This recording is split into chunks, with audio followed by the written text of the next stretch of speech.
இன்றைய பெட்டக நிகழ்ச்சியிலே உங்களுக்கு நன்கு அறிமுகமான ஒரு பிரபலத்தினை நாங்கள் சந்திக்க இருக்கின்றோம். அவர் வேறு யாருமல்ல, பேராசிரியர் பாலசுந்தரம், கலாநிதி பாலசுந்தரம் அவர்கள். வணக்கம் சார். வணக்கம் இளங்கோ அவர்களே, வணக்கம் டைம் எஃப்எம் நேயர்களே, அனைத்து உலகம் இதனை பார்த்து கொண்டிருக்கின்ற கேட்டுக்கொண்டிருக்கின்ற உங்கள் எல்லோருக்கும் முதலிலே வணக்கத்தை கூறிக்கொள்ள விரும்புகின்றேன்.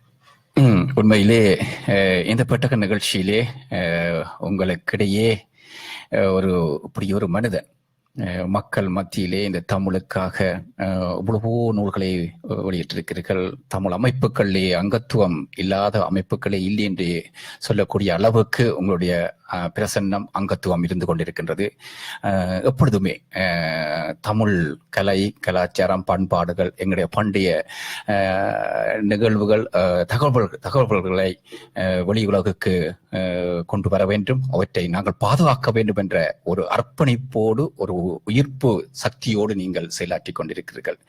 அப்படிப்பட்ட கலாநிதி அவர்களுடைய உருவாக்கம், இப்படிப்பட்ட ஒரு மனிதன் எப்படி உருவாக்கம் பெற்றார், அவருக்கிடையே இந்த உருவாக்கம் வருவதற்கு எவ்வகையான காரணிகள் அவரை ஊக்குவித்தன என்ற அடிப்படையிலே நாங்கள் இந்த பெட்டக நிகழ்ச்சியை கொண்டு செல்லலாம் என்று எதிர்பார்க்கின்றோம். உண்மையிலே உங்களை போன்ற பெரியவர்களை, புத்திஜீவிகளை, எங்களை போன்ற சிறியவர்கள் நேர்காணல் செய்யும் பொழுது சற்று கூச்சமாக இருக்கின்றது. இருந்த பொழுதிலும் உங்களுக்கிடையே தேங்கி கிடக்கின்ற அந்த உணர்வுகளை, உங்களுக்கிடையே தேங்கி கிடக்கின்ற அந்த அறிவு ரீதியான, புத்திகள் ரீதியான அந்த தகவல்களை எமது நேயர்களுக்கு கொண்டு செல்ல வேண்டும். ஒரு கலாநிதி அவர்கள், ஒரு பேராசிரியர் அவர்கள், ஒரு தமிழ் சிந்தனையோடு செயற்பட்டு கொண்டிருக்கின்ற ஒரு கல்விமான், அவருடைய உருவாக்கம், ஒரு சாதாரண மனிதனாக பிறந்தவர் இப்படி ஒரு நிலைக்கு எப்படி உருவாக்கம் பெற்றார், ஒரு முன்மாதிரியாக அவருடைய உருவாக்கத்தை பற்றி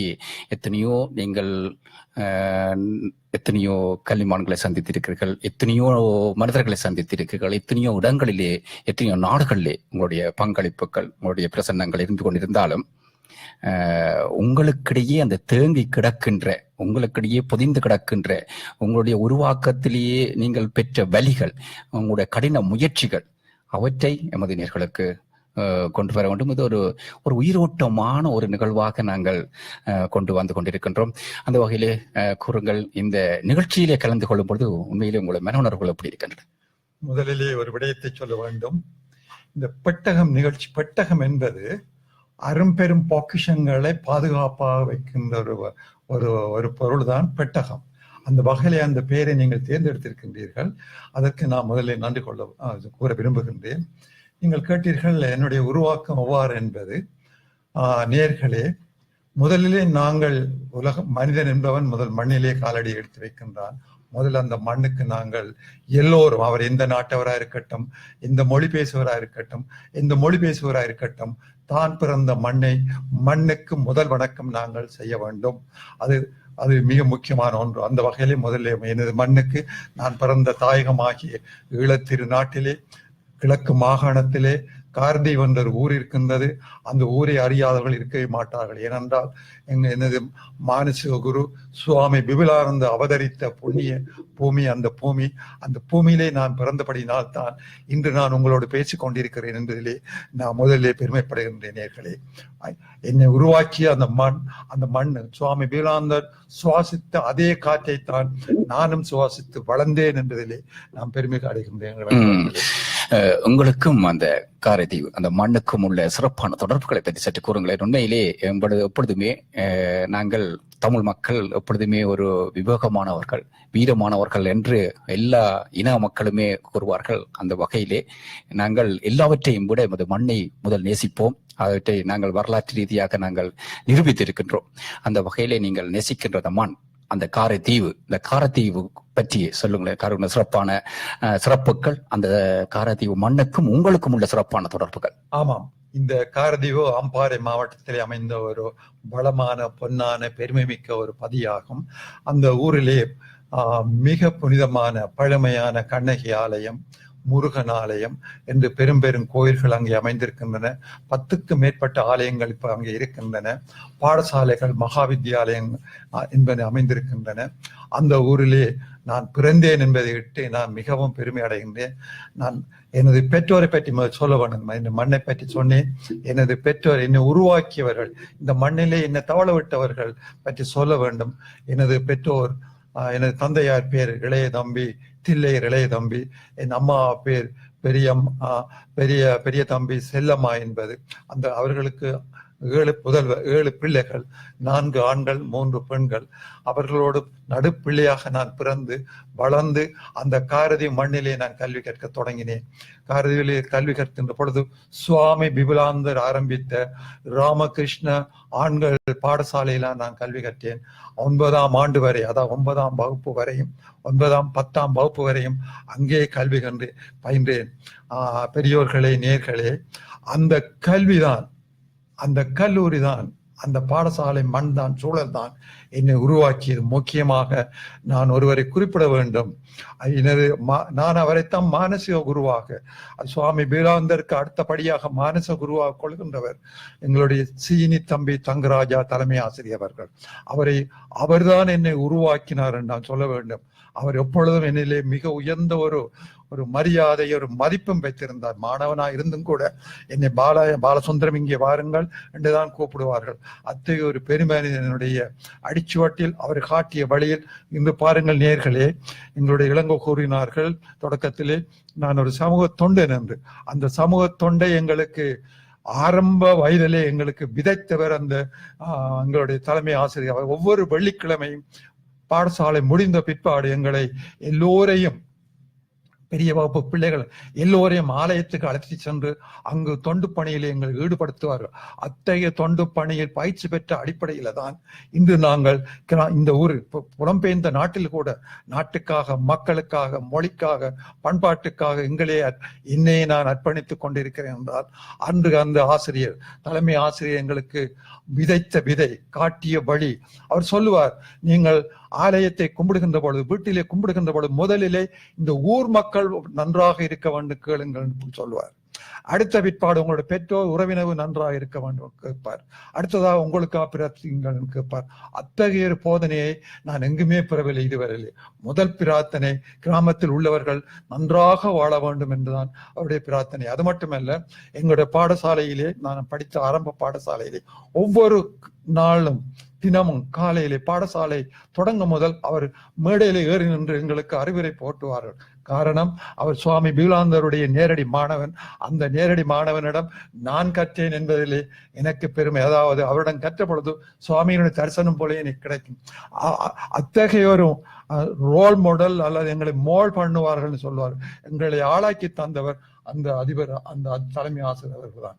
அந்த வகையிலே நான் அந்த பாடசாலை 9ஆம் 10ஆம் வரை, அதாவது காப்போதர சாதாரண வகுப்பில் வரையும் படித்து சிறந்த முறையில் சித்தி எய்தி நான் பின்னர் சிவானந்தா மட்டக்களப்பில் உள்ள சுவாமி உருவாக்கிய அந்த சிவானந்தா வித்தியாலயத்துக்கு சென்று படிக்க தொடங்கினேன் பெரியவர்களே. அதே வேளையிலே உங்களுக்கு தெரியும் இந்த ராமகிருஷ்ணா அந்த ஆரம்ப பாடசாலையில் நீங்கள் படிக்கும் பொழுது உங்களுடைய சின்ன வயதிலே உங்களுடைய நண்பர்கள் இருப்பார்கள். நீங்கள் இன்று ஒரு எத்தனையோ உலகக்கே அனைத்து தமிழ் மக்களுமே தெரிந்த ஒரு அறிமுகமே தேவையில்லாத ஒரு அறிந்த முகமாக இருந்தாலும் அந்த ஆரம்பத்திலே உங்களோடு படித்தவர்கள், அவர்களை பற்றி சற்று கூறுங்களேன். சின்ன வயதிலே. ஆமாம், எனக்கு ஆப்த நண்பர்களாக 2 இருந்தார்கள். ஒருவர் அருளானந்தம், ஒருவர் விஜயரட்னம் என்றவர்கள். இருவரும் தங்களுடைய இப்பொழுதும் வாழ்ந்து கொண்டிருக்கிறார்கள். இருவரும் இன்று வரை நாங்கள் ஆத்ம ரீதியாக அவர்களை நான் நேசிக்கின்றேன். அவர்கள் படித்து என்னை போல் அவர்கள் உயராவிட்டாலும் அவருடைய படித்து இன்று அவர்கள் அங்கு நல்ல தொழிலை செய்து கொண்டிருக்கிறார்கள் என்பதை கூறிக்கொள்ள நான் இந்த நிகழ்ச்சியை அவர்களும் பார்த்து கொண்டிருப்பார்கள். அவர்கள் இதை பார்க்கின்ற பொழுது அந்த நன்றி உணர்வோடு அவர்கள் என்னை நினைத்து பார்ப்பார்கள். அதற்கு அடுத்தபடியாகத்தான், அதாவது அந்த ஆரம்ப பாடசாலை என்றான் சொல்ல வேண்டும். அதுக்கு அடுத்த கட்டமாக நாங்கள் சிவானந்தாவுக்கு போகின்ற பொழுதுதான் எங்களுடைய 2வது கட்டம் வருகின்றது. அங்கே நான் பல்வேறு வகையான மாணவர்களை நான் சந்திக்கின்றேன். பல ஊர் மக்களை, பல ஊரிலிருந்து வந்த மாணவர்களை நான் அங்கே சந்திக்கின்றேன். உதாரணமாக என்னோடு சேர்ந்து படித்தவர்களில் ஒருவரை நான் குறிப்பிட வேண்டும். இந்த மட்டக்களப்பு மக்களுக்கு தெரியும், நொச்சிமுனை ஒன்று இடம் இருக்கின்றது. அதாவது சிவானந்த வித்தியாலயத்திலிருந்து 2 மைல் தொலைவில் அந்த ஊர் இருக்கின்றது. அங்கே படித்தவர் தான் புண்ணியம். என்னோடு பல்கலைக்கழகம் வரையும் படித்தவர். அதாவது சிவானந்த வித்தியாலயத்திலிருந்து என்னோடு பயணம் செய்தவர் புண்ணியமூர்த்தி அவர்கள். அவர்தான் பழைய இளைப்பாறிய அரசாங்க அதிபர் என்பதை நீங்கள் அறிவீர்கள். அவ்வாறு அதுபோல மிக பலர் என்னுடைய பாடசாலை வாழ்க்கையிலே பங்கு பெற்று சென்றிருக்கின்றார்கள். ஒரு விடயத்தை சொல்ல வேண்டும் இந்த சந்தர்ப்பத்திலே. இந்த முதல் பாடசாலையை சொன்னேன். இந்த உயர் பாடசாலையிலே எனக்கு கிடைத்த ஆசிரியர்களும் மேலும் என்னை நெறிப்படுத்தினார்கள். தமிழ் படித்தேன். விசி கந்தையா என்ற பெரிய மகா வித்வானவர், தமிழிலே பெரிய துறை சேர்ந்த ஒரு பெரிய கல்விமான். அவர்தான் என்னை தமிழிலே இத்தவரையும் நான் பயணம் செய்து இருப்பதற்கு வழிவகுத்தார். அது மட்டுமல்லாமல் இன்னொருவர் வடமொழி கற்பித்த ஆசிரியர். அவர் மொன்றியலில் இருந்தவர். முருகன் கந்தசாமி கோயிலில் முருகன் கந்தசாமி கோயிலில் இருந்த எங்களுடைய எனது வணக்கத்துக்குரிய பூர்ண தியாகராஜ குருக்கள் அவர்கள். அவர் எனக்கு 6 மாதங்களில் சமஸ்கிருத மொழியை கற்பித்து திறமை சித்திலே நான் சித்தியடைய செய்த ஒரு சிறந்த ஆசிரியர். அவர் இறக்கும் வரையும் என்னை ஒரு தலைசிறந்த மாணவனாக காணும் போதெல்லாம் என்னை சொல்லுவார். எல்லோருக்கும் என்னை பற்றி சொல்லுவார். அத்தகைய ஒரு சிறந்த ஆசிரியரிடம் கற்றேன் என்பது. அடுத்ததாக இன்னொரு சொல்ல வேண்டும். மட்டக்களப்பு மேயராக பின்னர் போனவர் தியாகராஜ ஆசிரியர். அவருடன் அரசியல், சமூகவியல் எல்லாம் கற்றேன். ஆனா ஒரு முழுமையான ஒரு கல்வியை, ஆரம்ப கல்வின்னு தொடக்க கல்வின்னு சொல்லலாம், அதை என்னை ஆளாக்கி விட்டது சிவானந்த வித்தியாலயம். ஆனா நேயர்களே, ஒரு விடயத்தையும் சொல்ல வேண்டும். அந்த முறை கிழக்கு மாகாணத்திலே அந்த அட்வான்ஸ் செய்கின்ற அந்த தேர்விலே நான் முதலிடம் பெற்று எல்லா மாணவர்களிலும், எல்லா துறை மாணவர்களிலும் நான் கூடிய புள்ளிகளை பெற்று மட்டக்களப்பு அரசாங்க எங்களோட கச்சேரி வழங்குகின்ற அரசாங்க நிறுவனம் வழங்குகின்ற படி பேங்க் ஸ்காலர்ஷிப் சொல்லுவார்கள். படி பேங்க் ஸ்காலர்ஷிப், அதாவது அந்த ஆண்டிலே 1964 ஆண்டிலே கிழக்கு மாகாணத்திலே மிக கூடிய புள்ளிகளை பெற்று பல்கலைக்கழகம் சேர்ந்த ஒரு பெருமை என்ற பெருமையிலே ஆசிரியர்களுக்கு நான் பெருமை தேடி கொடுத்தேன். இந்த பாடசாலைக்கும் பெருமை கொடுத்தேன். என் பெற்றோருக்கும் பெருமை தேடி கொடுத்தேன். நான் பிறந்த ஊருக்கும் பெருமை தேடி கொடுத்தேன். அந்த 4 வருடம் நான் பல்கலைக்கழகத்திலே படிப்பதற்கு அந்த புலமை பரிசில் எனக்கு கை கொடுத்தது என்றால் அது எனக்கு பெருமை. அந்த பெருமையை நான் உங்களோடு சொல்லிக் கொள்வதிலே மிகவும் மகிழ்ச்சி அடைகிறேன். ஏன் சொல்கின்றேன் என்றால், இதை கேட்டுக்கொண்டிருக்கின்ற இளைய தலைமுறையினர் என்னை விட என் மேலும் மடங்கு கற்று புலமை பரிசுகள் அல்ல எத்தனையோ பரிசுகளை பெறக்கூடிய வாய்ப்பு இருக்கின்றது. நீங்கள் எல்லோரும் அந்த வகையிலே கல்வி காலம், அத பாடசாலை காலம் ஒரு பொன்னான காலம். அந்த காலத்தை நாங்கள் தவறவிட்டோம் என்றால் வாழ்க்கையிலே நாங்கள் மேலினை அடைய முடியாது. எனவே இதை கேட்டுக்கொண்டிருக்கின்ற, அதாவது 15, 16 வயது வரை உள்ள மாணவர்கள், அதாவது நாங்கள் பாடசாலையிலே எவற்றையெல்லாம் சாதிக்கலாமோ அவற்றையெல்லாம் சாதிக்க போனவன். நான் கல்வியில் மட்டுமல்ல, நீளம் பாய்தலே, விளையாட்டு போட்டியிலே நீளம் பாய்தலே வலு கட்டித்தனம் உள்ளவன். நீளம் பாய்தல், உயரம் பாய்தல், நான் உயரமானபடினாலும் 2லும் நான் முன்னணியிலே நின்றேன் என்ற செய்தியை கூறிக்கொண்டு இனி நான் அடுத்த விடயத்துக்கு போகலாம் என்று நினைக்கிறேன். நான் உங்களுடைய கணக்க நிறைய உங்களுடைய நேர்காணல்களை பார்த்திருக்கின்றோம். ஆனால் அந்த ஒரு இதயம் பேசுகின்றதுன்னு சொல்லுவார்கள். இதயத்திலிருந்து அந்த உணர்வலைகள் அப்படியே பொதிந்து அப்படியே காற்றலையை நிரப்பிக் கொண்டிருக்கின்றது. என்னன்னு சொன்னால் ஒரு டச்சிங். இது இந்த ஒரு நிகழ்வு எங்களுக்கிடையே நாங்கள் வளர்ந்து வந்த அந்த நிகழ்வு, வளர்ந்து வந்த காலங்கள், நான் சந்தித்த மனிதர்கள், எங்களை உருவாக்கியவர்கள். இந்த நிகழ்ச்சி எங்களை உருவாக்கியவர்களுக்கு ஒரு நன்றி செலுத்தக்கூடிய, அவர்களை ஒரு நினைவில் கொள்ளக்கூடிய, அல்லது எங்களுடைய பழைய காலத்துக்கே நாங்கள் சிறு வயதுக்கே போகக்கூடிய ஒரு நிகழ்வாகவே இந்த காற்றலையிலே அப்படியே சென்று கொண்டிருக்கின்றது. உங்களுடைய உரையாடலை பார்க்கும் பொழுது உங்களை மறந்த நிலையிலே அங்கு புதிந்து கிடந்த அந்த உணர்வு எல்லைகள் அப்படியே காற்றிலே நிரப்பிக் கொண்டிருக்கின்றது. இன்னொரு விடயத்தை நான் சொல்ல வேண்டும். இது நேயர்களுக்கும் ஒரு படிப்பணியாக இருக்கலாம், ஒரு உந்துதலாக இருக்கலாம். நானும் ஒரு ஏழை குடும்பத்திலே பிறந்தவன், ஒரு விவசாய குடும்பத்திலே பிறந்தவன். நான் இப்படியெல்லாம் படிக்கக்கூடிய வாய்ப்பு எனக்கு இருக்கவில்லை. அந்த சூழலிலே நான் நானாகவே திட்டம் பார்த்தேன். நான் என்னுடைய ஆசிரியராக ஒரு அதிபராக வர வேண்டும் என்று நான் 7ஆம் 8ஆம் வகுப்பில் படிக்கின்ற பொழுது என்னுடைய ஆசிரியரை பார்த்து நான் நினைத்துக் கொண்டேன். அதே போன்று அதாவது நான் திட சங்கப்பம் பூண்டேன். எப்படியும் படித்து நான் உயர் பதவி பெற வேண்டும் என்று நினைத்தேன். அவ்வாறு எனக்கு இறைபக்தி மிக முக்கியமானது. இறைபக்தி இருந்தால், இறைபக்தி மட்டுமல்ல, இறைபக்தியோடு விடாமுயற்சியும் இருந்து விட்டால் எல்லோரும் வாழ்க்கையிலே முன்னேறலாம் என்ற செய்தியை சொல்ல விரும்புகிறேன். உண்மையிலே எல்லோருமே கூறுவார்கள், நாங்கள் படித்திருக்கின்றோம், அதே நீய வாழ்க்கையிலே பல மனிதர்கள் பல பிரபலங்களை நாங்கள் அறிந்திருக்கின்றோம். ஒரு மனிதனுடைய அசாதாரண வளர்ச்சிக்கு பின்னாலே அவர் சந்தித்த அந்த வலிகள் இருக்கின்றன. அந்த அந்த வலிகள் அவருக்கு ஒரு திடமான ஒரு மன உறுதியை கொடுத்திருக்கின்றது. அந்த வகையிலே உங்களுடைய வளர்ச்சிக்கு பின்னாலே உங்களுடைய ஒரு அசாதாரணமான ஒரு வளர்ச்சி நம்முடைய தமிழ் மக்கள் மத்தியிலே ஒரு பிரபலமான ஒரு மனிதனை நாங்கள் இன்று சந்தித்துக் கொண்டிருக்கின்றோம், ஒரு புத்திஜீவியை சந்தித்துக் கொண்டிருக்கின்றோம். அந்த அவருடைய வளர்ச்சிக்கு பின்னாலே என்ன இருக்கின்றது என்பது நிச்சயமாக மக்கள் அறிந்து கொள்ள வேண்டும் என்று சொன்னால், அது நாளைய தலைமுறையினருக்கு ஒரு உயர்ச்சியாக இருக்க வேண்டும். உங்களுடைய வரலாறு மற்றவர்களுக்கு ஒரு பாடமாக இருக்க வேண்டும். ஒரு மனிதன் எப்படி ஒரு உயர்ந்த இடத்துக்கு படிப்படியாக வந்தார் என்பதை பற்றி அதே நேரத்தில் சொல்லுங்களேன்.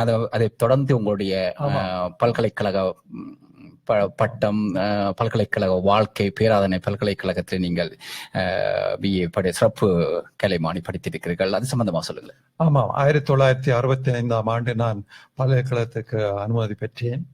அங்கு சென்று 1ஆம் ஆண்டிலே நான் 3 பாடங்களை எடுத்தேன். தமிழ், சமஸ்கிருதம், வரலாறு என்ற 3 பாடங்களிலும் 2 பாடங்களிலே மிக திறமை சித்தியம்.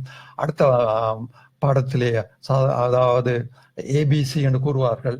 இது 2 ஏயும் பியும் பெற்றேன். அதிலே தமிழை ஒரு பாடமாக செய்ய வேண்டும். அது தமிழ் எனக்கு இளமை காலம் தொடக்கம் தமிழில் ஒரு துடிப்பு இருந்தது. அப்போ பல்கலைக்கழகத்திலேயும் போய் நான் தமிழை சிறப்பு பாடமாக எடுத்து செய்தேன். எடுத்து 4 வருடம் கற்றேன்.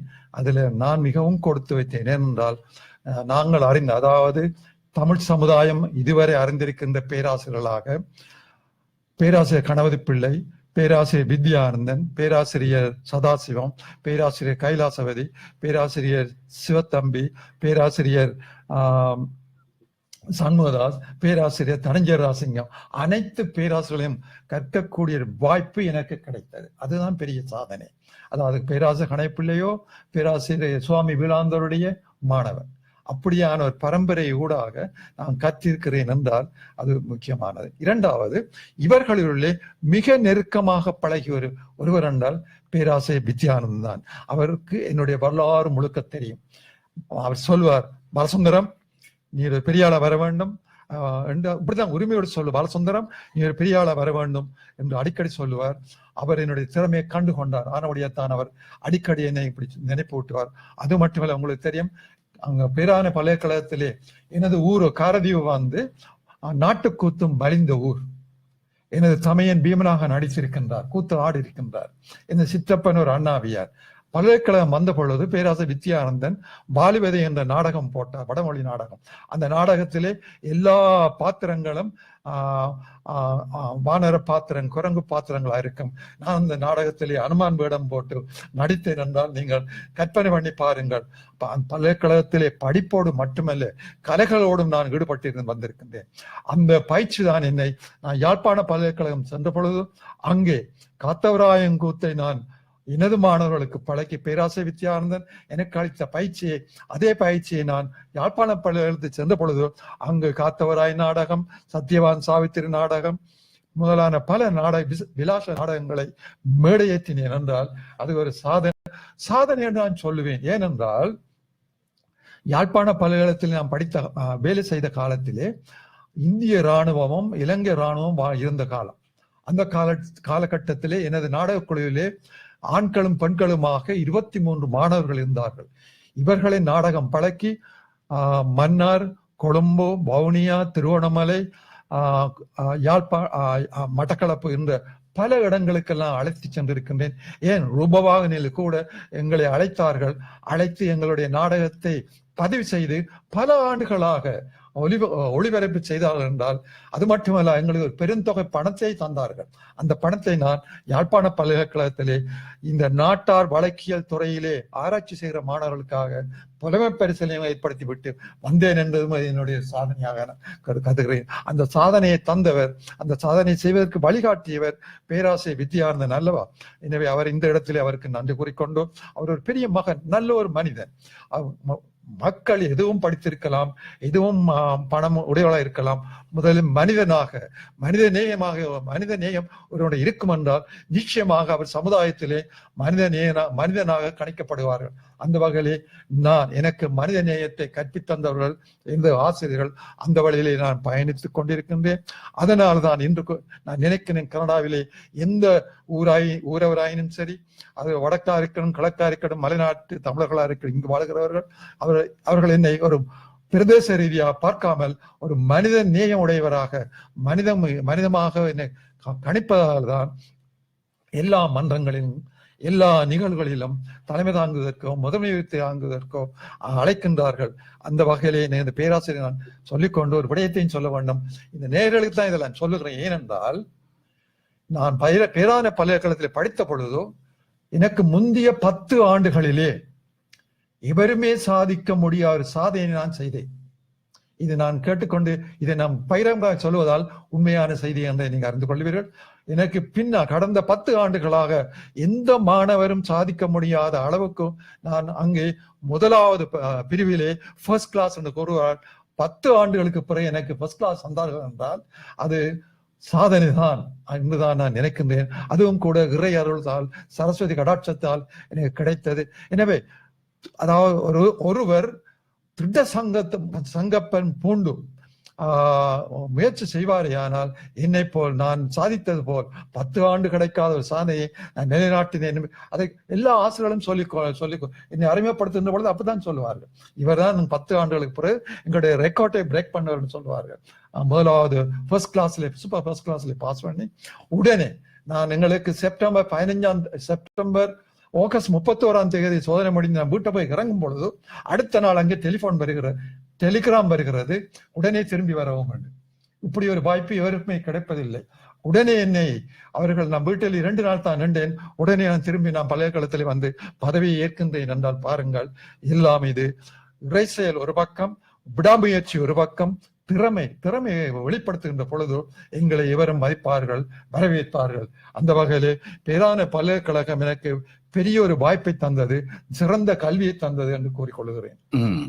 அதனைத் தொடர்ந்து உங்களோட கலாநிதி பட்டத்தை பற்றி சொல்லிக் கொடுங்களேன். கலாநிதி பட்டம் கொழும்பு பல்கலைக்கழகத்தில் 1977ஆம் ஆண்டு நீங்கள் கலாநிதி பட்டம் பெற்றிருக்கிறீர்கள். உண்மையிலே அந்த ஒரு படிப்பிலே ஒரு தேர்ச்சி பெற்ற அந்த நிலைமையை நீங்கள் அடைந்திருக்கிறீர்கள். அது சாதாரணமாக நீங்கள் கூறியிருந்தீர்கள், ஒரு சாதாரணமாக ஒரு குடும்பத்தில் பிறந்து அந்த ஒரு உறுதியான ஒரு மன உறுதியோடு நாங்கள் ஒரு இடத்தை அடைய வேண்டும் என்ற அந்த உறுதியை நீங்கள் சின்ன வயதில் எடுத்துக்கொண்டபடியினால் அந்த படிப்பின் எல்லைக்கு நீங்க சென்றிருக்கிறீர்கள். அந்த வகையிலே உங்களோட கலாநிதி பட்டத்தை பற்றி அது சம்பந்தமான நிகழ்வுகள், பல்கலைக்கழகத்திலே ஏற்பட்ட அனுபவங்கள், அவற்றை பற்றி சற்று கூறுங்கள். ஆமா, நான் ஓராண்டுதான் பேரான பல்கலைக்கழகத்தில் படிப்பித்தேன். அதன் பிற்பாடு 71ஆம் ஆண்டிலே நான் 71ஆம் ஆண்டு தொடக்கம் 1983ஆம் ஆண்டு வரை காலப்பகுதியிலே 13 ஆண்டுகள் அந்த கொழும்பு பல்கலைக்கழகத்திலே நான் கடமையாற்றினேன்.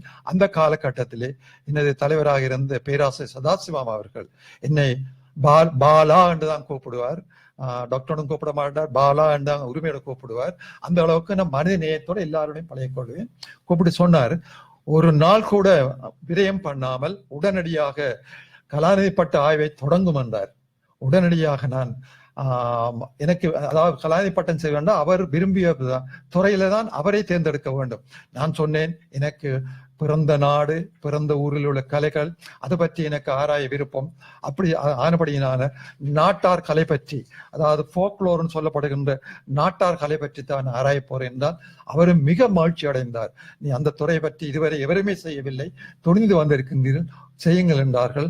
நான் அங்கு ஆராய்ந்தேன், அவரோடு இணைந்து ஆராய்ச்சிகள் செய்தேன். கிழக்கமான ஊரா சென்று ஒளிப்பதிவு பெரியோர்களை, நாட்டுப்பாட துறையில் ஈடுபட்டவர்களை எல்லோரையும் சந்தித்து ஒளிப்பதிவு செய்து அவற்றை நான் அந்த ஒளிப்பதிவு செய்த பாடல்களை பிறகு நாம் புத்தகமாக வெளியிட்டிருந்தேன். ஈழத்து நாட்டா பாடல் என்ற தலைப்பிலே, மட்டக்களப்பு மாவட்டம் தலைப்பிலே அந்த ஒலிப்பதிவு செய்த பாடல்களை எல்லாம் வெளியிட்டிருந்தேன்.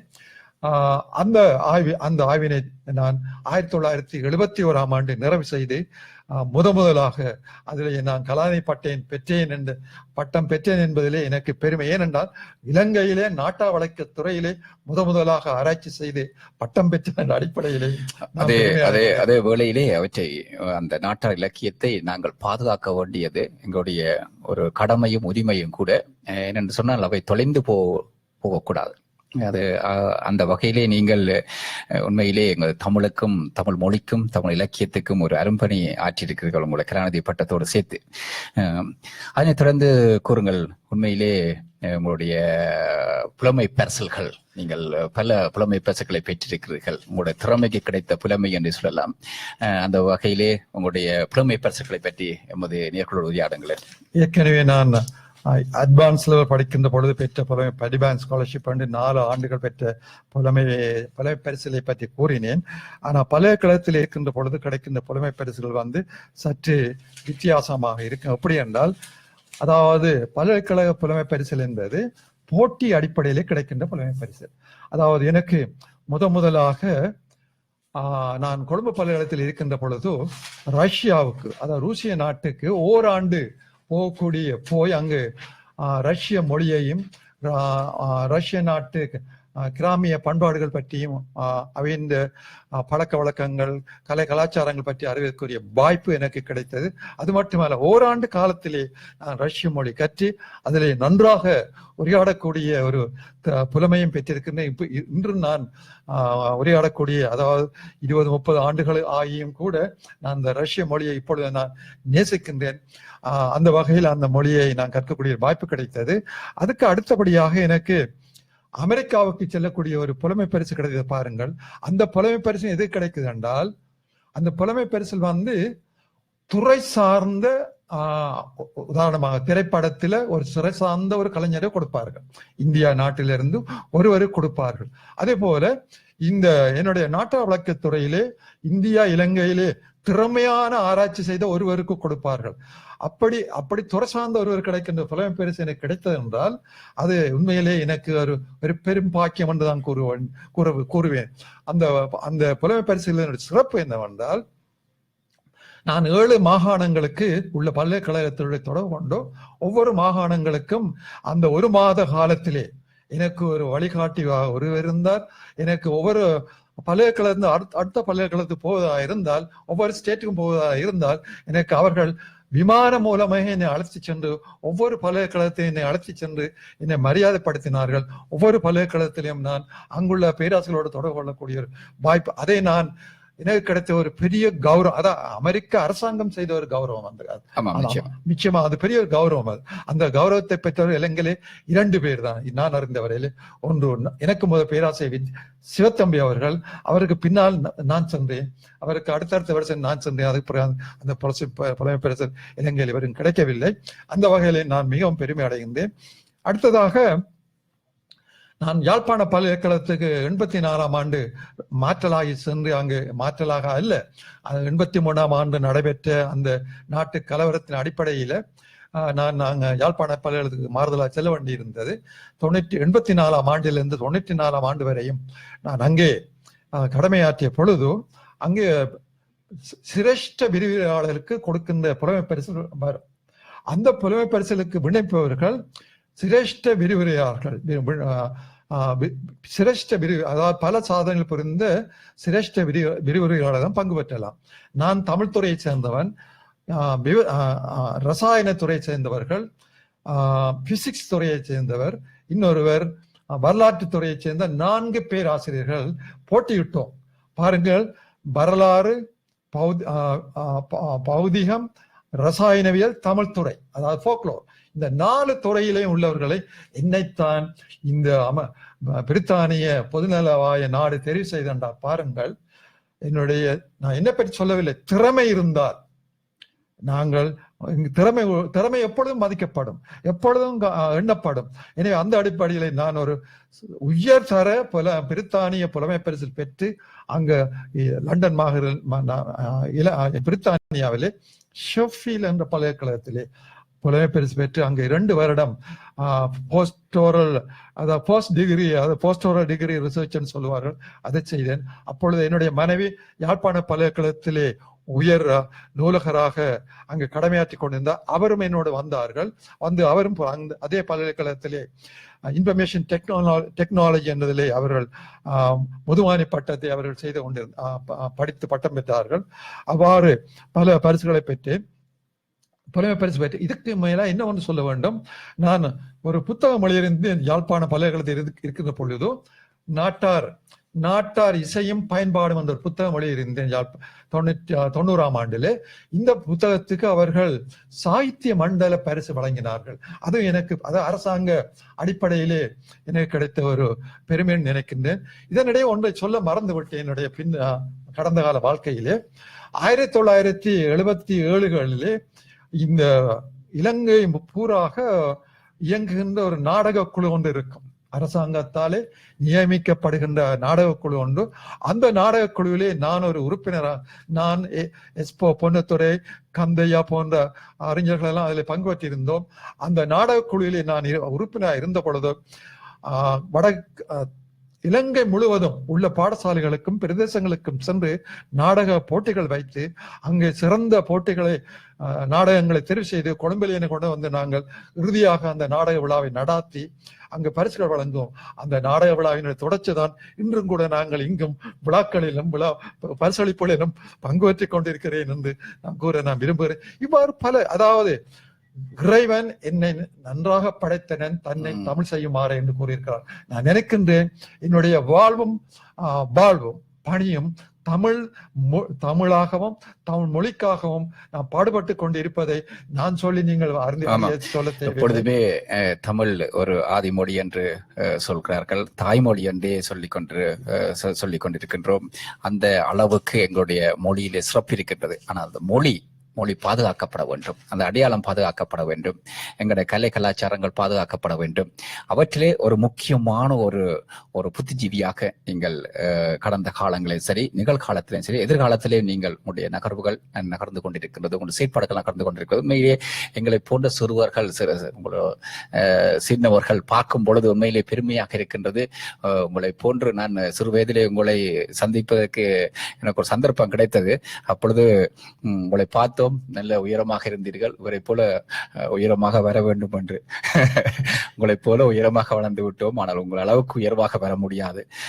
அது ஒரு ஆண்டவன் சொன்னீர்கள், ஆண்டவனுடைய கொடை.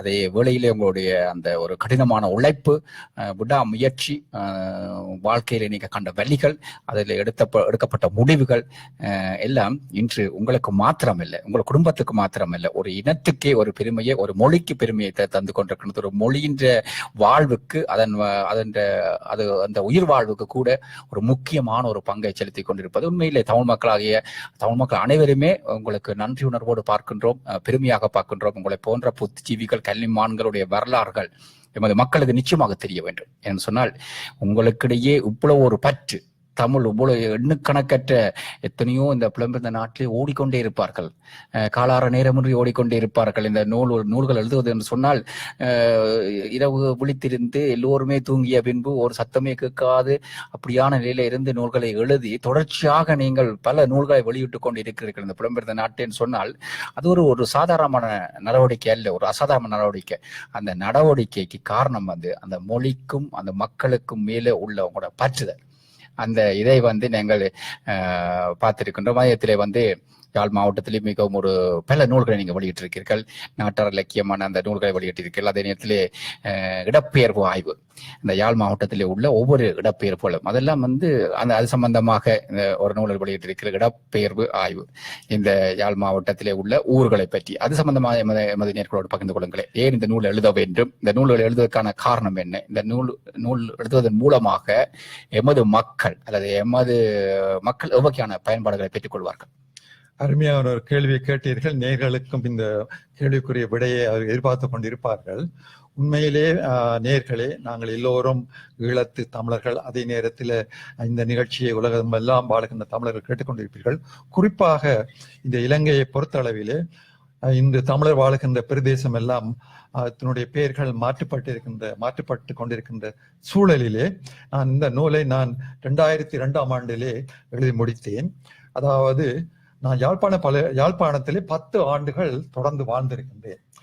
நான் நினைக்கின்றேன், யாழ்ப்பாணத்திலே பிறந்த ஒரு மகன் அறியாத விடயங்களை எல்லாம் நான் அறிந்திருக்கிறேன் என்று துணிந்து சொல்ல. ஏனென்றால் நெடுந்தீவு முதல் அதாவது 83ஆம் ஆண்டுக்கு முதல் கிளிநொச்சி மாவட்டமும் கூட யாழ்ப்பாண மாவட்டம் தான் இருந்தது.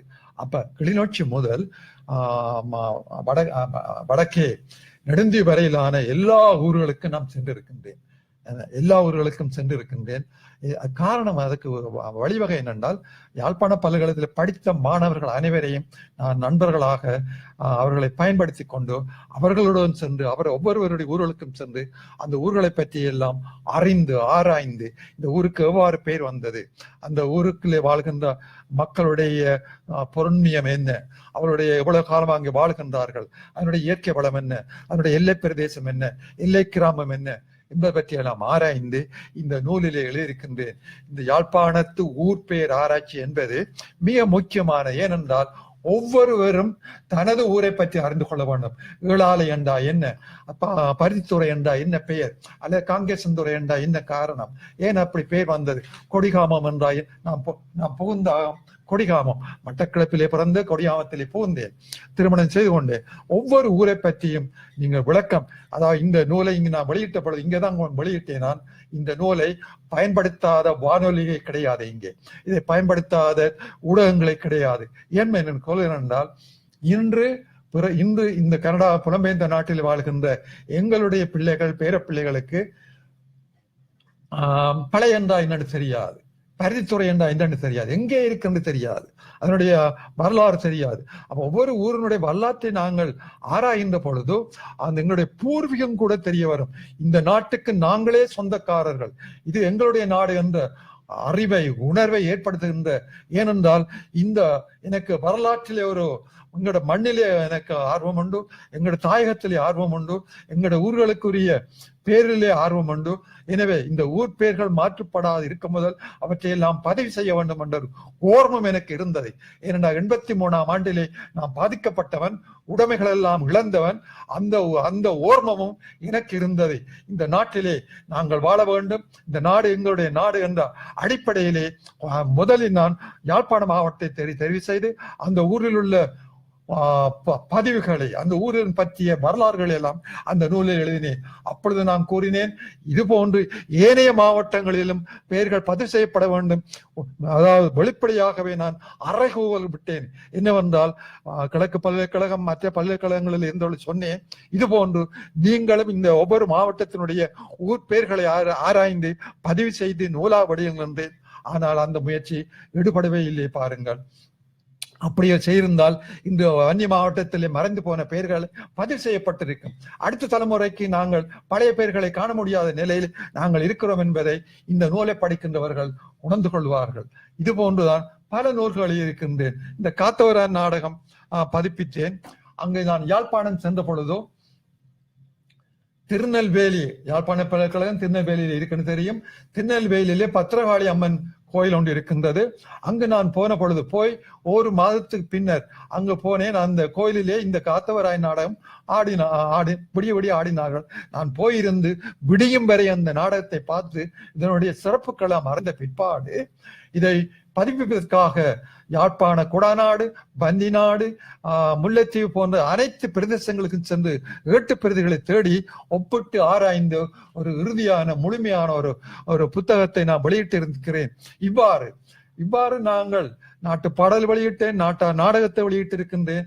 இவ்வாறு கிராமப்புறங்களிலே உள்ள கலைகளை கொண்டு வருவதும் கிராமியத்தினுடைய ஆதி வரலாற்றை கொண்டு வருவதும் கற்றவருடைய கடமையா இருக்க வேண்டும்.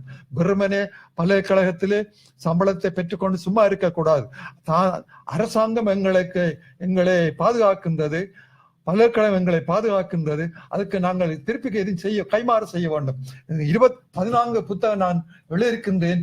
இதனால் என்னுடைய அரசாங்கம் எனக்கு தந்த பணத்தை நான் திரும்பி எந்த நாட்டுக்கும் மக்களுக்கும் நான் கொடுத்திருக்கின்றேன் என்பதிலே நான் பெருமை அடைகின்றேன். இவ்வாறு ஒவ்வொரு கல்விமானும் தன் பிறந்த நாடு, தனது கலை, தனது மொழி, தனது மக்களை பற்றி சிந்தித்து நூல்கள் எழுதி ஆவணப்படுத்த வேண்டும். நீங்கள் நடத்துகின்ற பெட்டகம் என்ற நிகழ்ச்சி, இந்த பெட்டகம் என்ற நிகழ்ச்சியை நடத்துகிறேன் என்றால் எங்களை போன்றவர்களுடைய தரவுகளை நீங்கள் பதிந்து வைத்திருக்கின்றது. அதுபோல கல்வி கற்றவர்கள் இந்த நூல்களை எழுதி மக்களுக்கு நல்ல வழிப்படுத்த வேண்டும் என்பது எனது விருப்பம். நிச்சயமாக. அதே வேளையிலே தமிழ் இலக்கியத்திலே மருத்துவம் என்ற ஒரு நூல் எழுதி இருக்கிறீர்கள். அந்த நூலை பற்றி சற்று கூறுங்களேன். அதாவது யாழ்ப்பாண பல்கலைக்கழகத்திலே கைதடியிலே எங்களுடைய சித்த மருத்துவ பீடம் இருக்கின்றது. அந்த சித்த மருத்துவ பீடத்திலே அங்கு ஒரு பாடம் தமிழ் பாடம். அதிலே இந்த பரராசு சேகரம் என்ற மருத்துவ நூலை நான் கற்பித்தேன். அதாவது மருத்துவ நூலை கற்பிக்கின்ற பொழுதோ மருத்துவம் பற்றி தெரிந்திருக்க வேண்டும். நான் பிறந்த குடும்பமோ, எனது மாமனார் ஒரு கிராமிய மருத்துவர், மருத்துவம், நாட்டு மருத்துவம், மாந்திரிகம் எல்லாம் கற்றவர். அங்கு எனக்கு அதுல ஈடுபாடு இருந்த அந்த ஈடுபாட்டின் காரணமாக இந்த சித்த மருத்துவத்துறையிலும் நான் இந்த பராசகரத்தை நானாக கற்று அதை அவர்களுக்கு கற்பிக்கக்கூடிய வாய்ப்பு வந்தது. அதன் பயனாக அந்த சித்த மருத்துவத்தில் சொல்லப்பட்ட விடயங்கள் தமிழ் இலக்கியத்திலே எவ்வாறு கூறப்பட்டிருக்கின்றன என்பதை பற்றி ஆராய்ந்த பொழுதுதான் இத்தகைய தரவுகள் எல்லாம் எனக்கு கிடைத்தன. அவற்றை நான் உங்களுக்கு ஒரு தனி நூலாக தரக்கூடிய வாய்ப்பு கிடைத்தது. அது மட்டுமல்லாமல் எங்களுடைய மரபிலே இன்னொரு நூலை நான் சிறப்பான நூல் ஒன்று எழுதியிருக்கின்றேன். பாருங்கள், எங்களுடைய மரபு, தமிழ் திருமண மரபுகள். ஆமா, எங்களுடைய திருமண மரபுகள் எவ்வாறு பண்டை காலம் முதலாக இன்று வரை எங்கள் மத்தியிலே இருந்து வருகின்றன, இன்று புலம்பெயர்ந்த நாட்டிலே எவ்வாறு மாறுபட்டு இருக்கின்றது என்பதை நீங்கள் எல்லோரும் அறிவீர்கள். எல்லா நாட்டிலேயும் புலம்பெயர்ந்த நாடுகளிலே உள்ள மக்கள் தங்களுடைய மரபுகளை சில வேளைகளை மறந்து மரபல்லாத விடயங்களை பூத்து கொண்டிருப்பதால் மரபு காலப்போக்கிலே மறைந்துவிடும் என்பதை அதை செய்பவர்கள் கருத்தில் கொள்ள வேண்டும். அப்ப இந்த திருமண மரபு என்ற நூலை நான் ஒரு கலாச்சார பதிவாக, பண்பாட்டு பதிவாக, சங்காலம் முதலாக இன்று வரை எத்தகைய மரபுகள் பேணப்பட்டு வந்திருக்கின்றன என்பதை இந்த நூலிலே எழுதியிருந்தேன். அது இந்த நூலை நீங்கள் நூலகம்.com என்ற இணையதளத்தில், என்னுடைய நூல்கள் அனைத்தும் நூலகம்.com என்ற இணையதளத்தில் இருக்கின்றது. நீங்கள் அதை படித்து பார்க்கலாம். அடுத்ததாக இன்னொரு நூலை நீங்க பார்க்க வேண்டும். நான் கனடாவிலே வந்த பொழுது பிபுலானந்தம் என்ற ஒரு ஆராய்ச்சி நூலை எழுதியிருந்தேன். அது உங்களுக்கு தெரியும், இந்த நாட்டிலே 2003ஆம் ஆண்டிலிருந்து சுவாமி பிபுலானந்த கலைமன்றத்தை நாங்கள் உருவாக்கி ஆண்டுதோறும் பேராசிரியர் சுவாமி விபுலானந்தருடைய கல்வி, கலை, பண்பாடு முதலான பல்வேறு துறை சார்ந்த அவருடைய பணிகளை இந்த மக்களுக்கு வெளிக்காட்டுவது மூலம், எங்களுடைய பண்பாட்டு அவரை பற்றி பேசுவது மூலம் எங்களுடைய பண்பாட்டினுடைய தொன்மையை, பழமையை, அதனுடைய செழிப்பை ஒரு விடயத்தை சொல்ல வேண்டும். சுவாமியை பற்றி சொல்லுகின்ற பொழுது, இலங்கையிலே இருந்து முதல் தமிழ் பேராசிரியராக சுவாமி விபுலானந்தர் வருகின்றார். அது மட்டுமல்லாமல் அண்ணாமலை பல்கலைக்கழகத்திலே முதல் தமிழ் பேராசிரியராக அவர்கள் இலங்கையிலே பிறந்த எங்களுடைய சுவாமி விபுலானந்தரை நியமிக்கிறார்கள் என்றால் எங்களுடைய தாய்மண்ணுடைய பெருமையை நீங்கள் புரிந்து கொள்ள வேண்டும். பெரியோர்களே, எனக்கும் ஒரு சிறப்பு உண்டு. என்னவென்றால், சுவாமியை போன்று இந்த புலம்பெயர்ந்த இந்த நாட்டிலே உள்ள கனடா அண்ணாமலை வளாகத்தினுடைய முதல் தமிழ் பேராசிரியராகவும் நான் இருக்கின்றேன் என்று கூறிக்கொள்வதிலே நான் மகிழ்ச்சி அடைகின்றேன். இவ்வாறு பல துறைகளிலும் நான் அந்த வகையில தான் இந்த சுவாமி விபுலானந்தருடைய அரும் பணிகளை நான் தொகுத்து ஒரு ஆராய்ச்சி நூலாக இதை வெளியிட்டிருந்தேன். அது சுவாமி விபுலானந்தரை பற்றிய நூல். இன்னொரு நாங்கள் எங்கெங்கு வாழ்கின்றோமோ அந்த நாட்டு கல்வி, அந்த நாட்டு பிள்ளைகளுடைய எதிர்காலம் பற்றி எல்லாம் உண்மையிலே ஒரு முக்கியமான நூல். இன்றைய எங்களுடைய பிள்ளைகளின் கல்வி வளர்ச்சியிலே பெற்றோர்களின் பங்களிப்பு எந்த அளவுக்கு இருக்க வேண்டும் என்பதை உண்மையிலே மிகவும் திறம்பட எழுதியிருக்கிறீர்கள். இந்த புத்தகத்தை நீங்கள் உங்களுக்கு டைம் கிடைக்கும் பொழுது, நேரம் கிடைக்கும் பொழுது நிச்சயமாக நீங்கள் அனைவரும் இவற்றை பயிற்சி பயன்பெற வேண்டும். இந்த நூல் மூலமாக ஒரு கல்விமான் தனது அர்ப்பணிப்போடு நூல்கள் எழுதுவது என்பது ஒரு சாதாரணமான ஒரு விடயம் அல்ல. அதுவும் புலம்பெயர்ந்த நாடுகளிலே இந்த குளிர், இந்த ஓடிக்கொண்டே இருப்போம், எத்தனையோ வருத்தம் எங்களை அறியாமலே எங்களுக்குள் ஊடுருவி கொண்டிருக்கும். இருந்த பொழுதிலும் இந்த நூல்களுக்குள்ளே ஒரு அசாதாரணமான ஒரு திறமையோடு அதற்குள் உட்சென்று எமது மக்களுக்கு பயன்பெற வேண்டும், அடுத்த சந்ததிக்கு ஆவணப்படுத்தப்பட வேண்டும் என்ற உயர்ந்த நோக்கோடு செயலாற்றிக் கொண்டிருக்கின்ற புத்திஜீவிகளை, கல்விமான்களை இந்த பெட்டக நிகழ்ச்சியிலே உண்மையை கொண்டு வருவதிலே, அவர்களுடைய உணர்வுகளை பகிர்ந்து கொள்வதிலே இந்த காற்றலைகளும், இந்த டைம் எஃப்எம் காற்றலைகள், இந்த பெட்டக நிகழ்ச்சி உண்மையிலே பெருமை அடைகின்றது. நிச்சயமாக ஒவ்வொரு நிகழ்ச்சிக்கும் பின்னாலே அதன் பயன்பாடு மக்களை நிச்சயமாக சென்று சேர வேண்டும். நாம் நீண்ட காலமாக இப்படிப்பட்ட அண்ணாந்து பார்க்கின்ற அளவுக்கு உயரத்திலே இருக்கின்ற எங்களுடைய கல்விமான்கள் சாதாரணமாக எங்கள் சிறுவர்களோடு அல்லது எல்லோரோடுமே ஒரு பெருமை இல்லாமல் உரையாடுகின்ற ஒரு மனப்பான்கு கொண்ட எங்களுடைய ஒரு ப்ரொஃபஸர், ஒரு பேராசிரியர், பெருமை இல்லாமல் எல்லோரையும் அரவணைத்து புழங்குகின்ற ஒரு சிறந்த மனிதன். அந்த மனிதனுக்குள்ளே நான் சாதாரணமாக அவரை இந்த உயர்ச்சிக்கு பின்னாலே என்ன இருக்கின்றது என்று கேட்டால் அவர் சிரித்து விட்டு போய் சென்று விடுவார். ஆகவே அவரை ஒரு சரியான இடத்துக்கு கொண்டு வர வேண்டும். நான் மாத்திரமில்லை, இந்த மக்களும் அவற்றை பயன்பெற வேண்டும். இவருடைய ஒரு கடின முயற்சி, அவருடைய உழைப்பு மற்றவர்கள் அவரிடமிருந்து நாங்களும் ஒரு சிறிதாக சற்று முன்னேற வேண்டும் என்ற ஒரு நோக்கோடு இந்த காற்றலை கலைத்திருக்கின்றோம். குறுங்கள் பண்டைய தமிழர் பண்பாடு ஒரு புதிய நோக்கு, ஒரு பண்டைய தமிழர் பண்பாடு ஒரு புதிய நோக்கு என்ற ஒரு அடிப்படையிலே ஒரு நூலினை வெளியிட்டிருக்கின்றார். நீங்கள் பாருங்கள், இந்த நூல் சம்பந்தமாக சற்று கூறுங்களேன் நேயர்களுக்கு.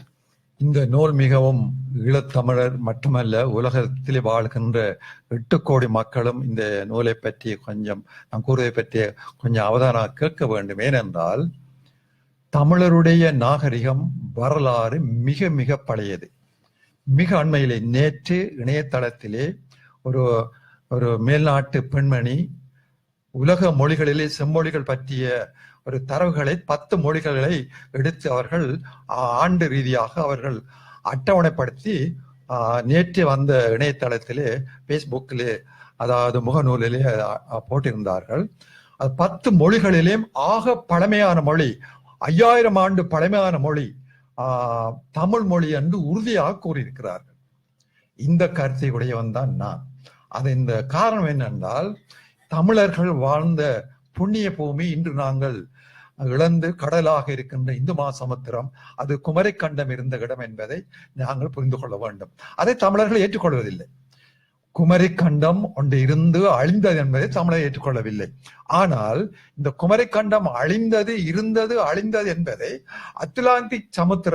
அத்லாந்திக் சமுத்திரமும் முன்னர் நிலமாக இருந்து நாகரிகமாக இருந்த காலகட்டம். அந்த அத்லாந்திக் சமுத்திர தரை நாகரிகத்தை ஆராய்ந்தவர்கள் சொல்லுகின்றார்கள், இந்த குமரிக்கண்டத்திலே வாழ்ந்தவர்கள் தங்களுக்கு பங்களிப்பு செய்தார்கள் என்று அவர்களே எழுதியிருக்கின்றார்கள். பெரியவர்களே, இந்த சுமதி என்ற ஒரு பேராசிரியர் வட கரோலினா பல்கலைக்கழகத்திலே அவர் பேராசிரியர் இருக்கின்றார். சுமதி என்ற ஒரு இந்திய பெண்மணி. அவர் இந்த குமரிக்கண்டத்தையும் அத்லாந்திக் சமுத்திரத்தையும் உள்ள பழைய நாகரிகம் பற்றி ஆராய்ந்து அவரே கூறியிருக்கின்றார், நிறுவியிருக்கின்றார். ஆம், அவர் எத்தனையோ ஆண்டுகள் ஆராய்ந்து கடைசியா நிறுவியிருக்கின்றார், குமரிக்கண்டம் தான் தமிழருடைய பூர்வீக திராவிடருடைய ஆதி தளம் என்று. இதை ஏன் சொல்லுகிறேன் என்றால், இந்த படத்திலே நீங்க பார்ப்பீர்கள், நடுவில் இருக்கின்ற அந்த இந்தியாவுக்கு கீழே தென்படுகின்ற அந்த பகுதி தான் பழைய குமரிக்கண்டம். அந்த குமரிக்கண்டத்தில்தான் எங்களுடைய 1ஆம் சங்கம் 2ஆம் சங்கம் எல்லாம் இருந்து கடலா அழிந்து போய்விட்டது. இதை நான் எப்போது உண்மையென நம்பினேன் என்றால், எங்களுடைய 2004ஆம் ஆண்டு வந்த சுனாமி என்ன செய்தது, சுனாமி கற்றுத்தந்த பாடம் தான் இந்த புத்தகம். அதாவது உண்மையாக இந்த கடல்கோள் வந்து நாடுகளை அழித்து கொண்டது, உள்வாங்கிக் கொண்டது என்ற பாடத்தை அந்த சுனாமி எங்களுக்கு கற்பித்து சென்றிருக்கின்றது. மாமல்லபுர கடற்கரையிலே நாங்கள் என்ன பார்த்தோம், கடலுக்குள்ளே இருந்து வந்த ஒரு கோயிலை பார்த்தோம். இது போலதான் எங்களுடைய குமரிக்கண்டத்தை 2 முறை, அதாவது இது ஏன் சொல்கிறேன் என்றால், பூகம்பவியல், புதைபொருள் ஆராய்ச்சி, கடல் ஆராய்ச்சி, போன்ற பல்வேறு ஆராய்ச்சிகளின் ஊடாக குமரி கண்டத்தினுடைய உண்மையை நிரூபித்திருக்கிறார்கள். அந்த அடிப்படையிலே நாங்கள் இந்த குமரி கண்டத்தினுடைய புதிய தரவுகளை நான் தந்திருக்கின்றேன். அது அந்த நூல் எனக்கு இந்த நூலுடைய பெருமை என்னென்றால் 2015 ஆண்டிலேயே இந்தியாவிலே ஒரு புலமை பரிசு திட்டம் வைத்திருக்கிறார்கள். அந்த ஆண்டில் வருகின்ற ஒரு சிறந்த ஆராய்ச்சி நூலுக்கு முதல் பரிசு கொடுப்பார்கள். அதாவது இந்த திருப்புகழ் மையம் என்ற ஒரு மையம் ஒன்று இருக்கின்றது, ஆராய்ச்சி மையம். அந்த அந்த அந்த ஆராய்ச்சி மையம் சிறந்த ஆய்வு நூலுக்கு பரிசு கொடுப்பார்கள். இந்த நூலுக்கு 2015 கனடாவிலே வாழ்கின்ற இலங்கை தமிழர் எழுதிய இந்த நூலுக்கு அங்கு தமிழகத்திலே முதற் பரிசு அளித்து 10,000 பணத்தொகையும் அளித்தார்கள் என்றால் இந்த நூலுடைய ஆழம், அதனுடைய அகலம், அதனுடைய முக்கியத்துவத்தை அந்த ஆய்வு மையமே கணித்திருக்கிறது நாங்கள் புரிந்து கொள்ள வேண்டும். அடுத்ததாக கனடாவிலே இலங்கை தமிழரின் வாழ்வும் வரலாறும் இப்ப அண்மையிலே வெளியிட்ட ஒரு நூல் ஒன்று. உண்மையே நீங்க இருந்து கொண்டிருக்கின்ற இப்பொழுது இருந்து கொண்டிருக்கின்ற கனடாவிலே எங்களுடைய வாழ்வு எப்படி வரலாறு அதை பற்றி எழுதியிருக்கிறீர்கள். இவற்றை எழுத வேண்டும் என்ற ஒரு நோக்கம் உங்களுக்கு அப்படி ஏற்பட்டது? 1983 ஆண்டு நடைபெற்ற அந்த இனக்கலவரத்தில் யாவற்றையும் இழந்தேன், பொருள் உடைமை அனைத்தையும் இழந்தேன். அந்த ஒரு வைராக்கியம் என்னிடம் இருந்தது. காரணம் என்னென்றால் நாங்கள் தமிழர்கள், ஈழத்து பேராசிரியர்கள், ஈழத்து பாராளுமன்ற உறுப்பினர்கள் எங்களுடைய ஈழத்தமிழுடைய வரலாற்றை இந்த பேரின மக்களுக்கு சரியான முறையிலே அவர்கள் சொல்லவில்லை, எடுத்து கூறவில்லை. அதனுடைய தாக்கத்தினால்தான் நாங்கள் இத்தகைய கலவரங்களை, துன்பங்களையும் இழப்புகளையும் இழந்து வந்த என்பதிலே எனக்கு அசையாத நம்பிக்கை இருந்தது. வரலாறு ஒரு இனத்தினுடைய வரலாறு சரியாக எங்கும் எப்பொழுதும் எல்லோருக்கும் தெரிவிக்கப்பட வேண்டும் என்ற உணர்வு, அந்த படிப்பினை தான் கனடாவிலே வாழ்கின்ற நாங்கள் இன்னொரு 50 ஆண்டுகளிலே நாங்கள் ஒரு பெரிய சனத்தொகையாக பாருங்கள். 40 ஆண்டு காலத்திலே நாங்கள் 3.5 லட்சம் பேர் இங்கே வாழ்ந்து கொண்டிருக்கிறோம் என்றால் என்ன 50 ஆண்டு காலத்திலே எங்களுடைய எண்ணிக்கையான பெருந்தொகையாக வரப்போகின்றோம்.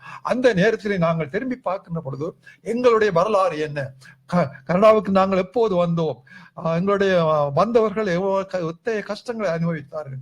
இன்று நாங்கள் மாட மாளிகையிலே, பெரிய வீடுகளிலே, பெரிய வாகனங்களை ஓடிச் செல்லலாம். ஆனா இன்றைக்கு 20 வருஷங்களுக்கு முன்னர் வந்த எங்களுடைய மூதாதையர், எங்களுடைய பெற்றோர்கள் எத்தனை கஷ்டப்பட்டார்கள் என்பதையெல்லாம் நாம் பதிவு செய்கிறேன். வரலாறு ஆரம்ப காலத்திலே புலம்பெயர்ந்த நாட்டிலே எமது அண்ணமார்கள், அவர்களுடைய வலிகள் இன்று சற்று மாற்றம் அடைந்தாலும் 2வது தலைமுறையினர் ஒரு நல்ல இடங்களுக்குள் வாய்ப்புகளை பெற்று போனாலும் அவர்களுடைய அர்ப்பணிப்புகளுக்கு பின்னால்தான் இந்த ஒரு வெளிச்சம் வந்திருக்கிறது.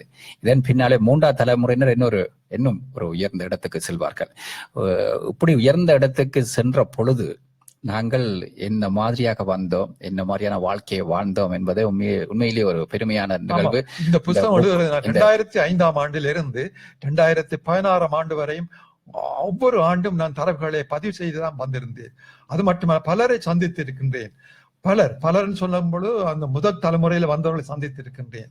1950 ஆண்டிலிருந்து இந்த நாட்டுக்கு வந்தவர்களுடைய வரலாறை பதிவு செய்திருக்கின்றேன்.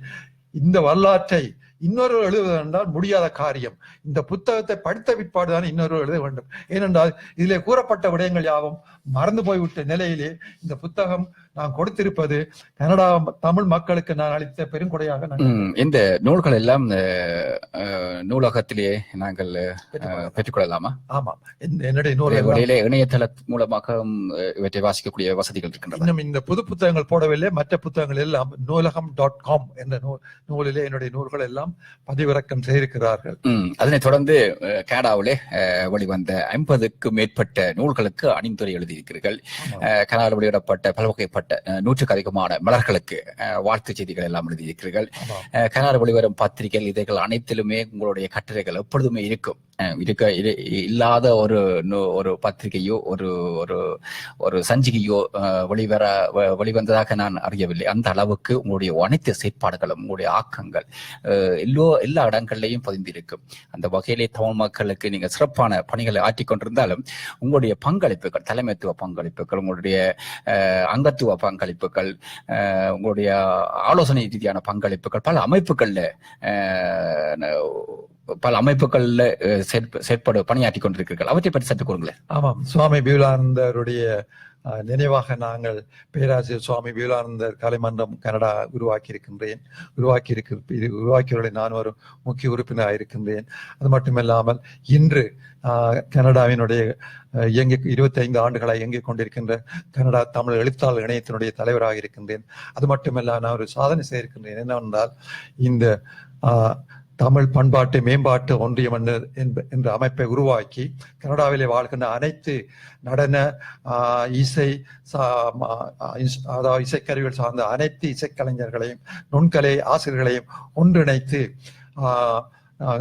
ஒன்றிணைத்து நாங்கள் ஆண்டுதோறும் கனடாவில் டொரண்டோவில் திருவையாறு என்ற நிகழ்ச்சியை உருவாக்கியவன் என்ற பெருமையை நான் மிகவும் பெருமையிலே அந்த நிகழ்ச்சியை பார்க்கும் பொழுது அந்த மண்டபத்துக்குள்ளே ஒரு கலை உலகமே காட்சி அளிக்கும். அந்த அளவுக்கு ஒரு எங்களுடைய அன்று பார்க்கும் பொழுது எங்களுடைய குழந்தைகள் எவ்வளவு திறமையான முறையிலே வந்து இங்கே புலம்பெயர்ந்த நாடுகளிலே வளர்க்கப்படுகிறார்கள் என்பதை பார்க்கக்கூடியதாக இருக்கு நேரடியாக. அந்த அளவுக்கு எப்பொழுதுமே இந்த களத்தை அமைத்து கொடுத்திருக்கிறீர்கள்.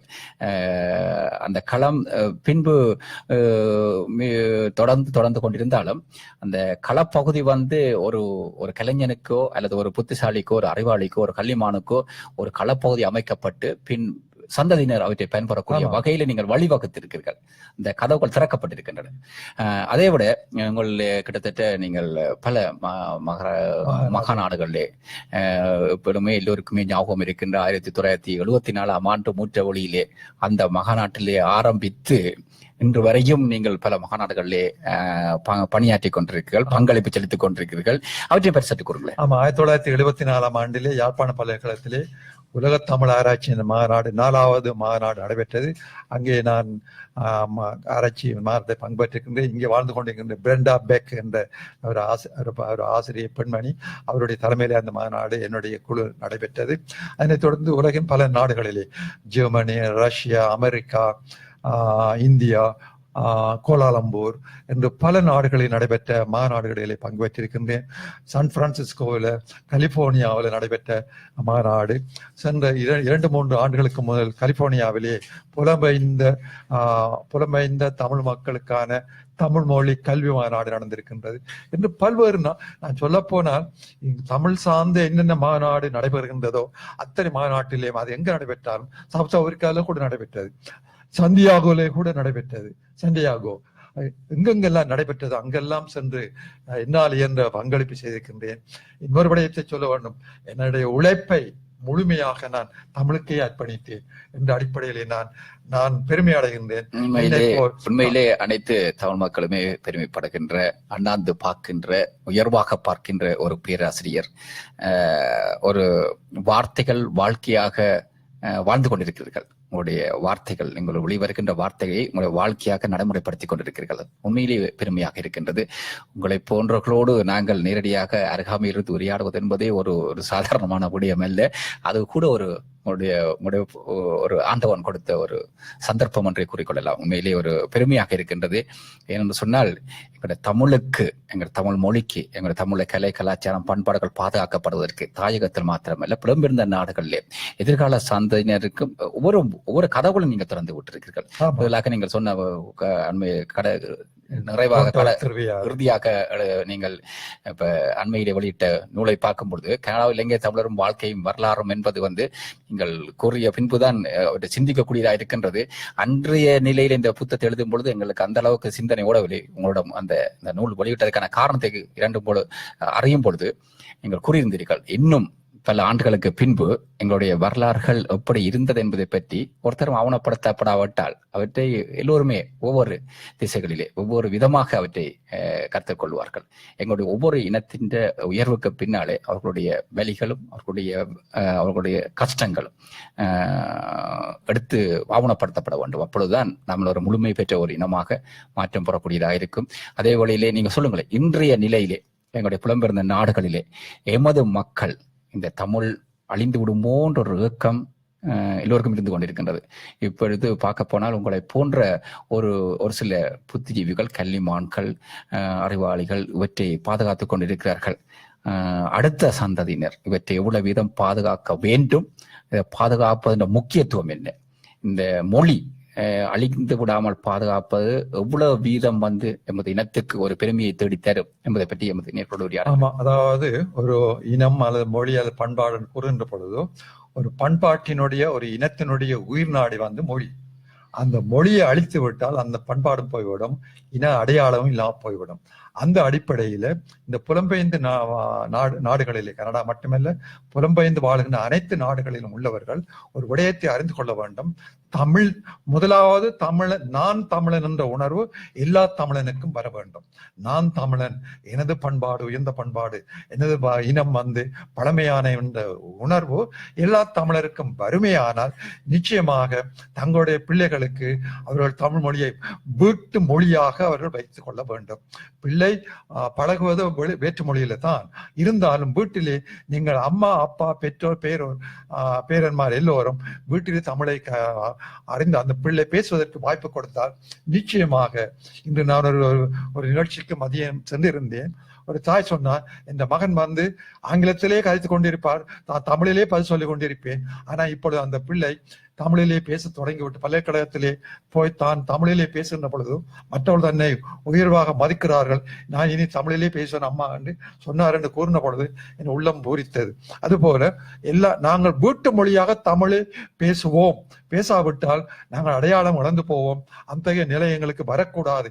நான் எங்களை போன்றவர்கள் அவ்வாறு நாங்கள் எதிர்மறையாக நாங்கள் பேசக்கூடாது. அதாவது உடன்பாட்டு தன்மையாக தான் பேச வேண்டும். நாங்கள் எங்களோட மொழியை பாதுகாக்க வேண்டும். அதில் ஒவ்வொருவரும் பங்கெடுக்க வேண்டும். நீங்கள் மொழியை வளர்ப்பது என்பது உங்களுடைய பெற்றோருக்கு, உங்களுடைய தாய் தந்தையருக்கு நீங்கள் செய்கின்ற கடமை, கடப்பாடு என்று நான் கருதுகின்றேன். நிகழ்ச்சியை நிறைவு செய்ய நேரத்தை நெருங்கிவிட்டோம். இருந்த பொழுதிலும் எல்லாவற்றையும் நீங்கள் கூறியிருந்தீர்கள்.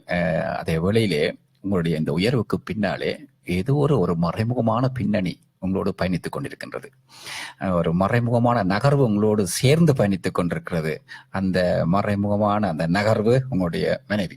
அவ பற்றி சற்று கூறுங்கள். அவர்களுக்கு நன்றி சொல்ல வேண்டும். இந்த நேரத்திலே நான் இந்த மனைவி பற்றி சொல்ல வேணும்.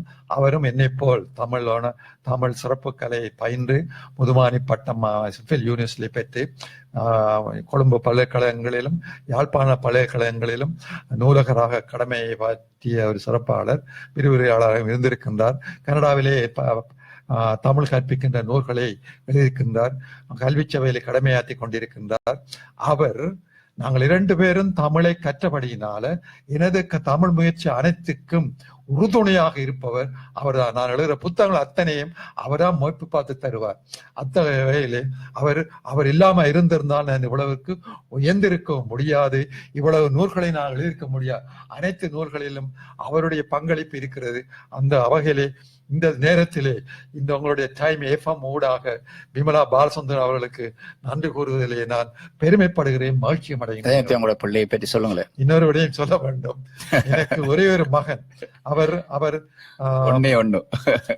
பொதுவாக சொல்வார்கள், பெற்றோரை விட பிள்ளைகள் சுமார்ட்டா இருப்பான்னு சொல்லுவார்கள். அந்த வகையில் எனது மகனும் லீட்ஸ் பல்கலைக்கழகத்திலே, லண்டனிலே உள்ள இங்கிலாந்திலே உள்ள லீட்ஸ் பல்கலைக்கழகத்திலே பொறியியல் துறையிலே பொறியியல் துறையிலே கலைமானி அதாவது கலாநிதி பட்டம் பெற்றவர். பட்டம் பெற்று இப்பொழுது அவர் லொஜிடெக் என்ற கம்பெனியிலே உயர் பதவியிலே அமெரிக்காவிலே கடமை செய்து கொண்டு அங்கே வாழ்ந்து கொண்டிருக்கின்றார். அவர் நன்றாக தமிழ் பேசுவார். நீங்கள் பார்த்திருப்பீர்கள், என்னுடைய நூல் வெளியீட்டில் இந்த கடந்த ஜூலை மாதம் நடைபெற்ற நூல் வெளியீட்டிலே அவர் வரவேற்புரை வழங்கிய பொழுது எல்லோரும் என்னிடம் கேட்டார்கள், உங்களோட மகன் அழகாக தமிழ் பேசுகிறார் என்று சொன்னார். அதுபோலதான் எனக்கு 2 பேர பிள்ளைகள் இருக்கிறார்கள். நல்ல பேர் வைத்திருக்கின்றேன். இதை உங்க சபையில் இந்த நேர்களுக்கு கேட்கும் அறிய வேண்டும் சொல்லுகின்றேன். அருணன், ஆதித்தன் என்று தமிழ் ஒலி கேட்கத்தக்க 2 நல்ல பெயர்களை வைத்திருக்கின்றேன். அவ்வாறு அவர்களும் இப்ப அங்கு கலிபோர்னியாவில் தமிழ் படிக்கிறார்கள். எனவே தமிழாக எமது வாழ்க்கை நடந்தால் நிச்சயமாக எங்களுடைய இனம் புலம்பெயர்ந்த நாடுகளிலும் சாதனை படைத்துக் கொண்டிருக்கிறார்கள், மேலும் சாதனை படைப்பார்கள் என்ற நம்பிக்கை எனக்கு இருக்கிறது. உண்மையிலே ஒரு மணி நேரம் ஓரொரு உலகத்துக்குள்ளே உங்களோடு சேர்ந்து பயணித்தது போன்ற ஒரு உணர்வு.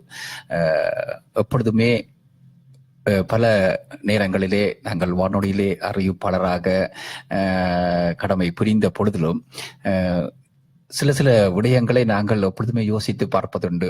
எங்கள் மக்கள் மத்தியிலே பிரபலங்களாக இருப்பவர்கள் அவர்கள் பல அர்ப்பணிப்போடு செயற்பட்டுக் கொண்டிருப்பார்கள். எந்த விதமான தளர்ச்சியும் இல்லாமல் பல விழாக்களில் கலந்து சிறப்பித்துக் கொண்டிருப்பார்கள். எந்த விதமான தயக்கமும் இல்லாமல் சில வேளைகளிலே இந்த குளிரை தாங்க முடியாத அளவுக்கு பனிகள் கொட்டி கொண்டிருந்த பொழுதிலும் மிகவும் கடினமான முறையிலே மிக கஷ்டங்களை அனுபவித்து அந்த விழாக்களில் கலந்து சிறப்பித்துக் கொண்டிருக்கின்றவர்களுக்கு பின்னாலே உள்ள அந்த ஒரு உந்து சக்தி, எந்த சக்தி இயக்கிக் கொண்டிருக்கிறது என்பதை பார்க்க வேண்டும். அதை நேர்களுக்கு பகிர்ந்து கொள்ள வேண்டும். எதிர்கால சந்ததிகள் அவற்றை பெற்றுக் கொள்ள வேண்டும்.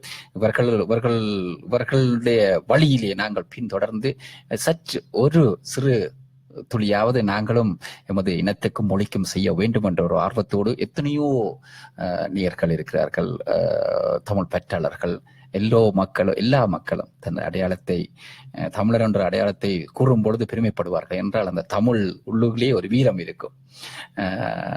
அது தானா வரும். அந்த தமிழை உச்சரிக்கும் பொழுது ஒரு தன்னை அறியாமலே அந்த வீரம் அதற்குள் கலப்பது போன்ற ஒரு உணர்வு எல்லோ தமிழருக்கும் இருக்கும். அந்த வகையில் இவர்கள் இதுக்கெல்லாம் காரணம் உங்களை போன்ற பெரியவர்கள், புத்திஜீவிகள் காட்டிய வழிகள். நிறைவாக நேர்களுக்கு என்ன கூற விரும்புகிறீர்கள்?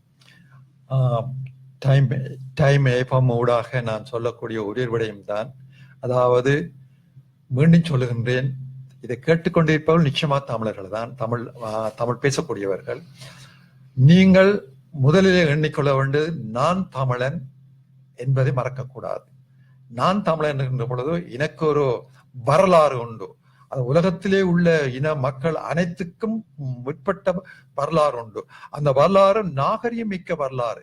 எங்கட தமிழ் மொழியிலே, உலக மொழிகளிலே பழமை மிக்க இலக்கியம் கொண்ட ஒரு மொழிக்கு சொந்தக்காரராகிய நாங்கள் அந்த வகையிலே நாங்கள் வீராப்போடன் இன்று ஒரு நாள் நாங்கள் மீண்டும் நாங்கள் இதே நாகரிகத்தோடு வாழ்வோம் என்ற உறுதியோடு அந்த உறுதியை நீங்கள் ஏற்படுத்திக் கொள்ள வேண்டும். ஐயோ நாங்க புலம்பெயர்ந்து விட்டேன் என்று எவருமே நினையாதீர்கள். நாங்கள் தமிழர்கள், எங்களுக்கு என்ற ஒரு பண்பாடு வரலாறு உண்டு, எங்களுக்கு ஒரு குணம் உண்டு, தமிழர் உண்டு, ஒரு இனம் உண்டு, அவனுக்கு ஒரு குணம் உண்டு என்று சொன்னார். அந்த குணம் என்பது எங்களுடைய பழமையினுடைய வீராப்பு. அந்த வீராப்பு எங்கள் உள்ளுக்கு இருக்குமே என்றால் நாங்கள் எப்பொழுதும் எங்களுடைய மொழியையும் பண்பாட்டையும் மறந்து நடக்க மாட்டோம்.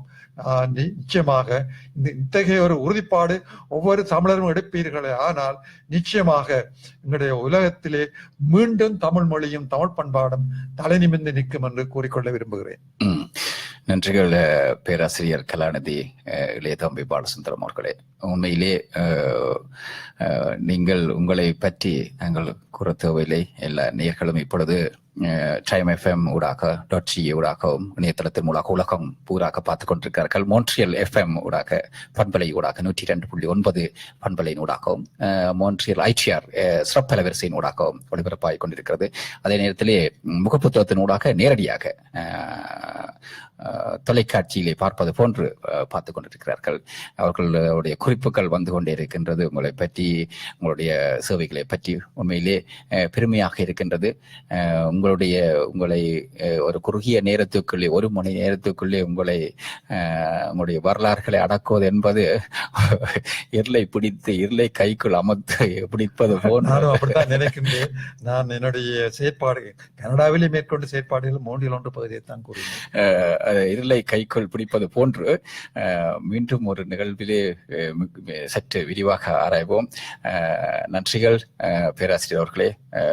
இந்த உங்கள் நேரத்தை எங்களுக்காக ஒதுக்கி இந்த காற்றலையிலே வந்து சிறப்பித்தது உங்களுக்கு நன்றிகள். உண்மையிலே இந்த டைம் FM ஊடாக உலகளாவிய நிலையிலே என்னை அறிமுகப்படுத்திய ஒரு வாய்ப்பை ஏற்படுத்தி தந்த இளங்கோ அவர்களை நான் இன்றுமே மறவேன்.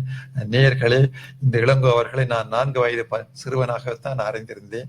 இன்று அவரை சிறந்த ஒலிபரப்பாளராக என்னோடு பக்கத்தில் இருந்து பேசுகின்ற ஒரு பெருமகனாக நான் பார்க்கின்ற பொழுது மிகவும் மகிழ்ச்சியாக இருக்கின்றேன். ஏனென்றால் அவர் எனது பல்கலைக்கழக உற்ற நண்பரின் ஒரு சொந்த மருமகன். அந்த வகையில் என்னுடைய நண்பனுக்கும் இந்த வேளையிலே நான் அவருக்கு பேர் சிதம்பரநாதன், அவருக்கு நன்றி கூறிக்கொண்டு உங்களிடமிருந்து விடைபெறுகின்றேன். நன்றி, வணக்கம். நன்றி வணக்கம்.